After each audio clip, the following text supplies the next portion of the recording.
Hello there! Welcome to Fiber Diaries. My name is Erica Henry and I run Rebel Stitchers, which is not your grandma's fiber and yarn store.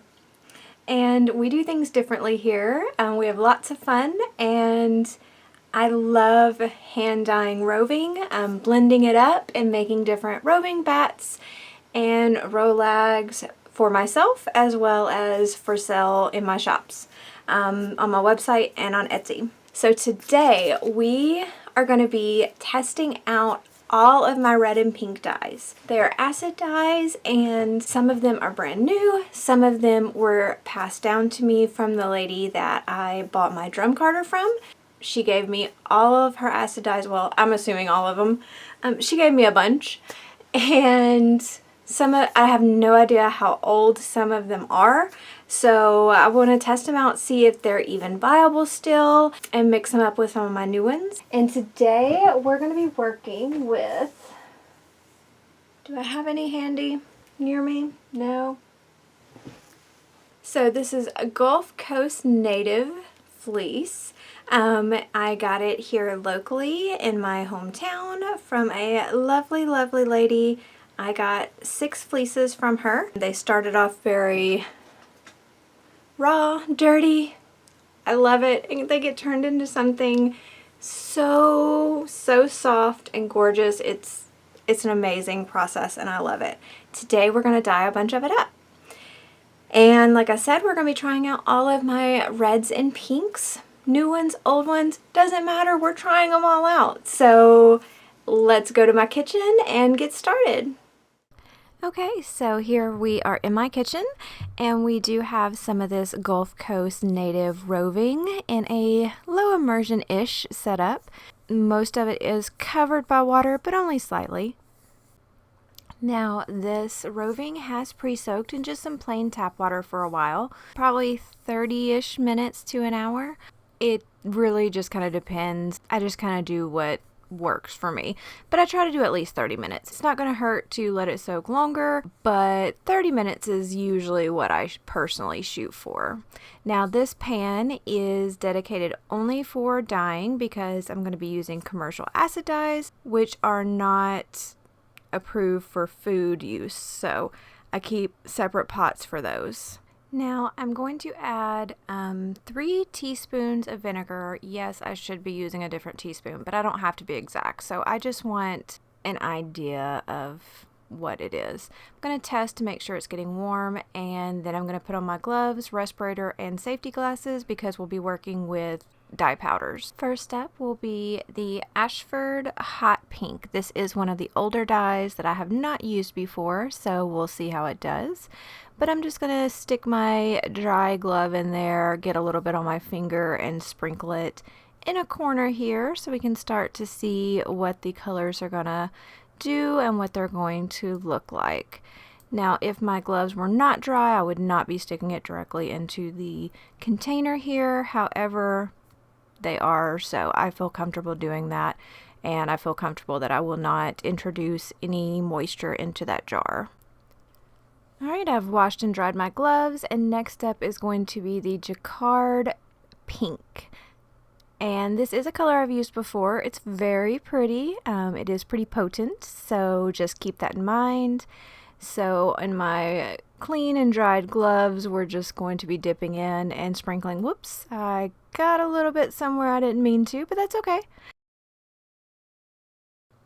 So next up is Jacquard Hot Fuchsia. We're going to do the same thing with clean and dried gloves. Just speckle that on, and in case you're wondering, the reason we're not really getting speckles is because all of the roving is slightly covered in water. So even though it's low immersion, all of it is still covered, so those speckles are able to move and flow through. Now here in a second, you're about to see what it's really like to dye out of my house. And it's going to get a little bit loud because my dog decided that she wanted to help me. So you will see what it's really like.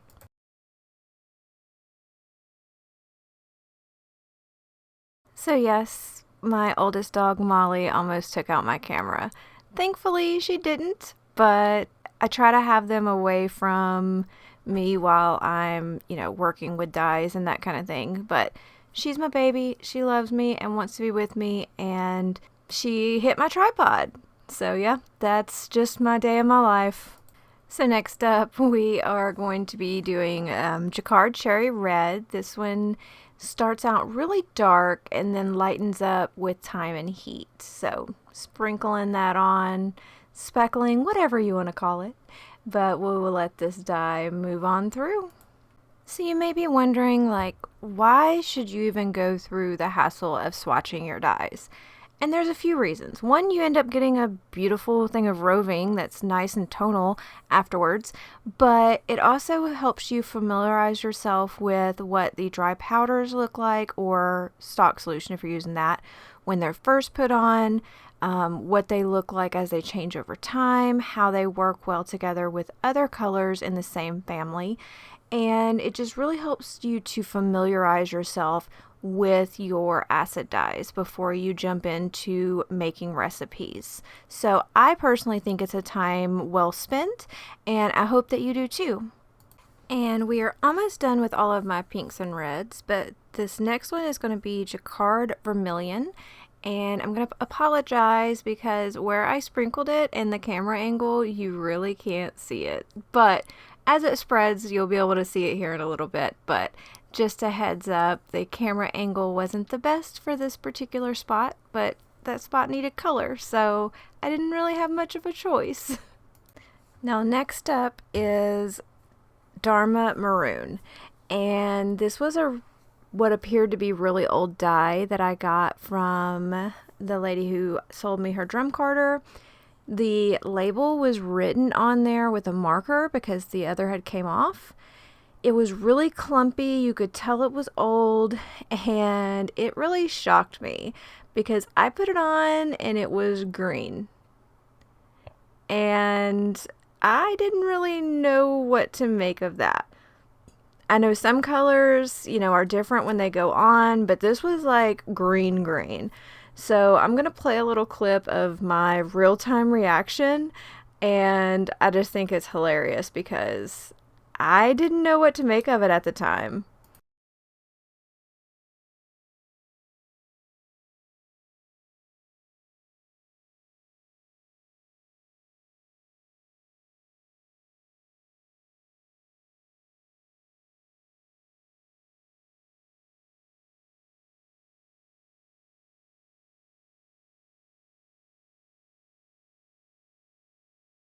So I decided to just move forward, not put any more of the maroon for now, and just see what happened. So the last color that we have for the day is Ashford Scarlet, and it is one of the older dyes as well that I got from the lady, so I wasn't sure what to expect after that maroon.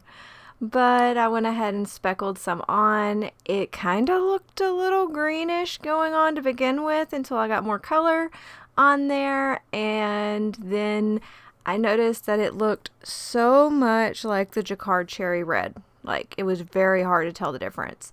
So I was kind of excited to see what happened as we let it set and as we added more acid and more heat and time, just to see how those two really changed, because when I first speckled them on, they looked extremely similar. So I was pretty excited to see what would happen in the end, because colors can drastically change over time with more acid, with more heat. So I wanted to see how similar they ended up in the end. So now we're going to add some vinegar. I don't even know why I'm using the spoon because it's pouring so much at a time that it's not even giving me anywhere close to teaspoons. So I just took a guess, added some, and went from there. And this was about the time that I noticed that the green, while there's still green there, was starting to turn maroon. So it must just be that formula, or so maybe the colors had separated a little bit at first. I don't know, but with time, heat, and vinegar, it has started to change to maroon. So I decided to just move forward and start adding colors all over since I had a pretty good idea of what these colors were going to do. And I wanted a more cohesive thing of roving. I decided to be brave and add in more maroon, even though it looks green. But look at the color on my glove. Like, that is not maroon. It's so weird how it changes to maroon. I don't know. It's kind of crazy, but that's one of the things about fiber and working with fiber. It's mystifying sometimes. So now that I had my colors everywhere that I wanted them, it was time to come in with just some tap water and really increase that water volume to give all of that dye a chance to kind of flow and move all throughout the roving. I started using a spoon to not only kind of move the dye around so it could access more of the roving, but also just to kind of check to see what the water is looking like how much dye of each color is there. Like, there's a lot of that cherry red and vermilion, and there was a lot of the maroon left in the dye bath as well.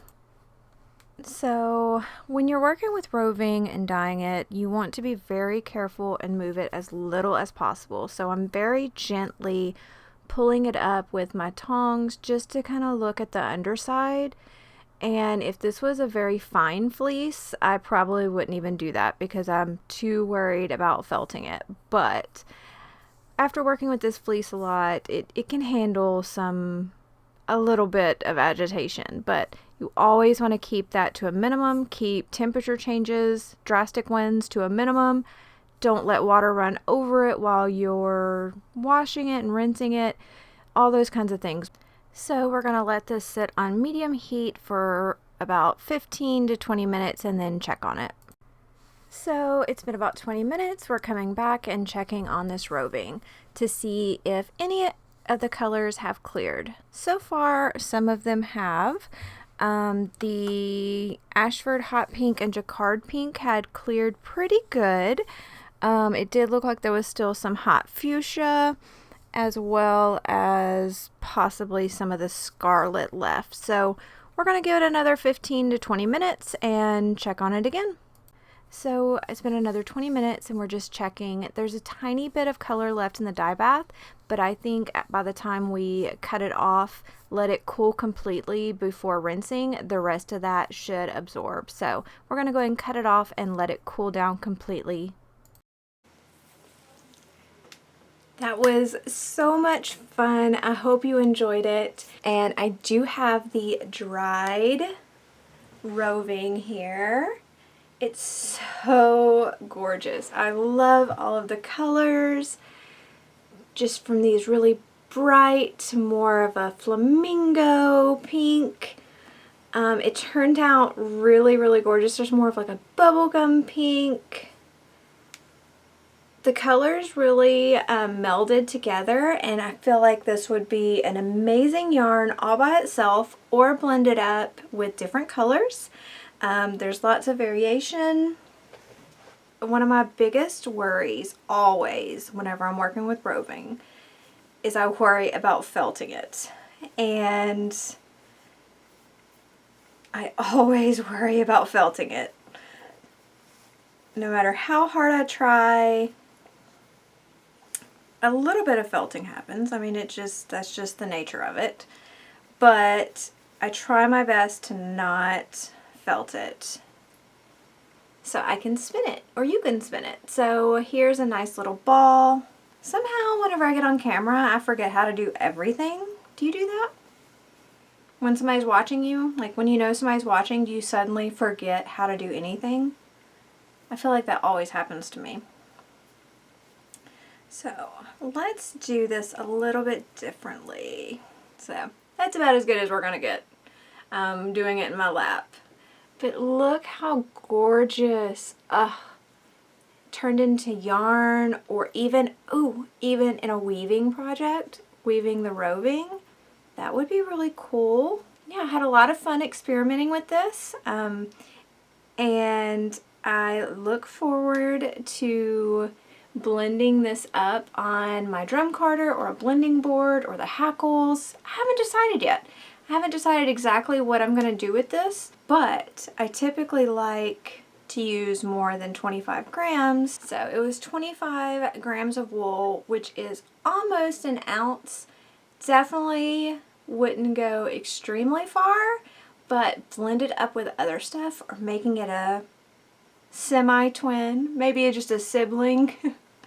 Would be hard to completely replicate this, but I could make something very similar to go with it.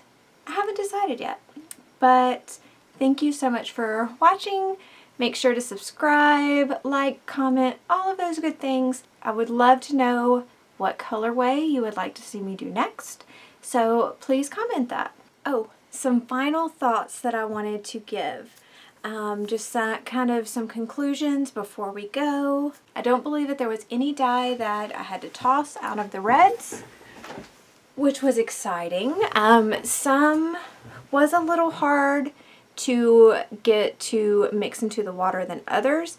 The older dyes did fall into that category. I felt like there was a lot of sediment whenever I was mixing them up, and I can't wait to get through those colors and buy, you know, new ones and see how that compares, because I've never used old acid dyes, but I could tell a difference for sure. And I don't know if it was the brand, because all of the dyes that she gave me were all G and K, I believe it was, Ashford and Dharma. And I, up until then, had only worked with Jacquard. I don't know if it's a difference in the formulas or if it's a difference because of the age. I don't know, but it's something that I'll have to see. So that was some thoughts there. So I did want to point that out because I'm learning and I'm experimenting and growing, and I love being an indie dyer and dyeing up wool and seeing what happens. I want to take you along on my journey. I'm glad that you're here.